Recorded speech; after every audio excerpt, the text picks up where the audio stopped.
بتعرف تعد عد على اصابعك بس هالشهر. هذا اتجوز هاي.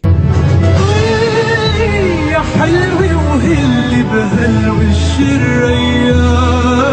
هذا اتجوز هاي.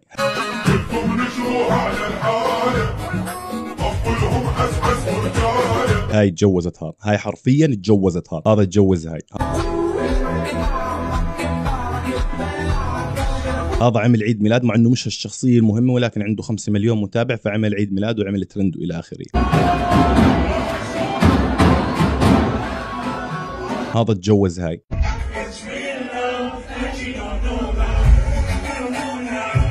وهاي تزوجت، هي مش معروفه ولا مشهوره ولا حدا عارفها ولا راح تكون بيوم من الايام معروفه، ولكن طلعت ترند ان هي لبست ستيان بليله عرسها. قررت مش عارف منين اتخذت هذا القرار. وبالنهايه صاحب الترند الاكبر كان المليونير اللي تجوز نارين بيوت وعمل لها حفله، يعني حكى عنها نص الوطن العربي.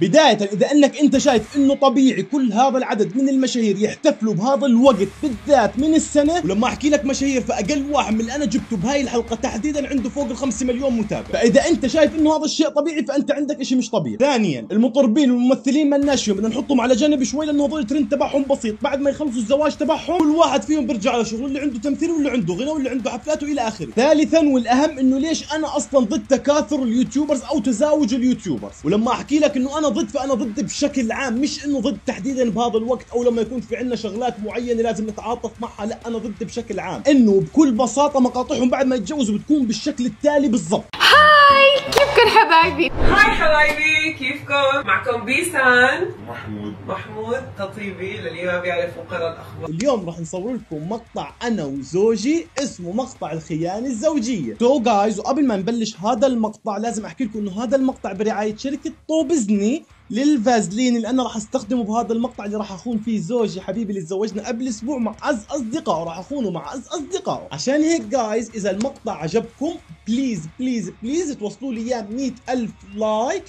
إذا وصل 100,000 لايك راح أعملكم منه سلسلة وأخون زوجي مع كل أصدقائه. قبل ما نبلش المقطع عن جد بحب أشكر شركة افصعني اللي هم زودونا بطاقم التصوير وبالكاميرات، واللي راح يصوروا زوجي هلا لما يدخل علي ويشوفني عم بخونه مع صاحبه. عشان هيك جايز تنسوش إذا مش مشتركين بالقناة تشتركوا فيها عشان نوصل 10 مليون متابع. إحنا كنا نصير عيلة كبيرة قبل نهاية السنة جايز. وهلا أترككم مع مقطع الخيانة الزوجية.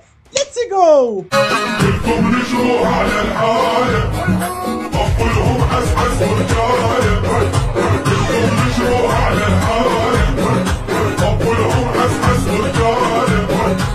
ولك طاريهم ينجاب يوم ولعبة حالة. طبعا اول ضيف كان معانا السحس وبعيدا عن اسمه الغريب جدا زي ما انت ملاحظ عزيزي، فهو عنده 7 مليون وإشي على التيك توك وعنده مليون وإشي على الانستغرام، وهي عندها يعني هو وياه على بعض يا دوب لموا ال 11 مليون متابع. يا حرام متابعينهم بس قد عدد سكان الاردن، يعني 11 مليون على الضيق عندهم. طبعا في ناس كانت تقول انهم تزوجوا حب من اول تكبيس، وفي ناس كانوا يقولوا تزوجوا انهم مصلحه، وانا بالنسبه لي لا بقول لك هاي ولا بقول لك هاي، بقول لك الف مبروك، وبنفس الوقت بقول لك انه لغه العيون لا يمكن ان تكذب. وبعيدا عن انه عند اول انثايه حلوه شوي الزلمه حسيته انه ندم انه تزوج، ولكن الزلمه وحسب اخر تصريحاته بقول لك انه هو داخل في حاله اكتئاب وانهيار حاد لانه متابعينه بلشوا يهاجموه، وهم هاجموه لثلاث اسباب جدا منطقيات. السبب الاول انه ما نزلش ولا بوست داعم، السبب الثاني انه نزل بوست احتفالا في عيد يوم الامارات ومش عارف شو لانه هو مقيم بالامارات، وباي ذا واي كل المعنى بالفيديوهات من باب الصدفه، انهم مقيمين بالامارات وكانت الاحتفالات هاي بالامارات. ثالث سبب والاهم انه بالوقت اللي الناس قاعده عايشه تحت الدمار ومش ملاقين كاسه مي هو قاعد بيحتفل. طبعا اي واحد عنده عقل فهو لاحظ انه مطالبات الناس مش انك انت توقف حياتك وتوقف الكره الارضيه والى اخره، ولكن على الاقل مطالباتهم انه انت كشخصيه مشهوره في ماسوره مصاري جايه عليك شغاله 24 ساعه طول السنه بتقدم محتوى تافه وانا منزل مستوى عم بدعمك، فعلى الاقل اضعف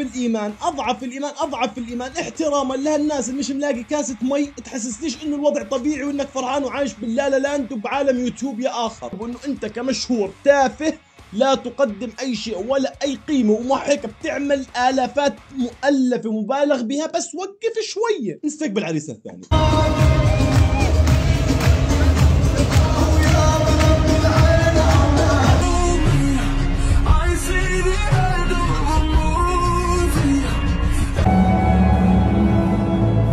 هي مش لحمي، هي قماشه اوكي؟ ما حدا يحكي.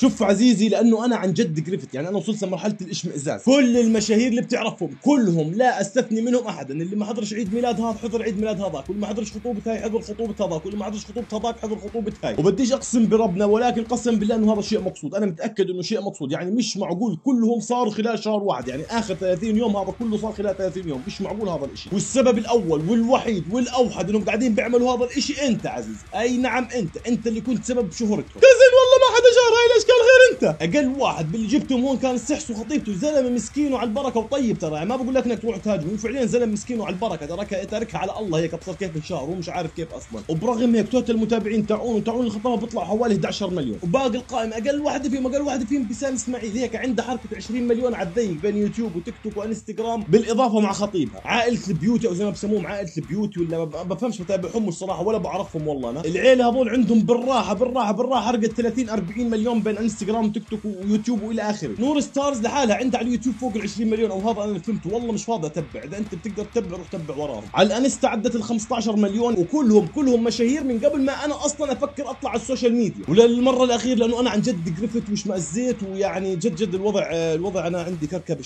مخي كثير هاي الايام، بالذات هاي الايام، ومن الشيء اللي قاعد بصير في عندي كركبه. عشان هيك انت تصرف سوي اللي بدك اياه، انا ماليش دخل. واسمع، يلا سلام باي.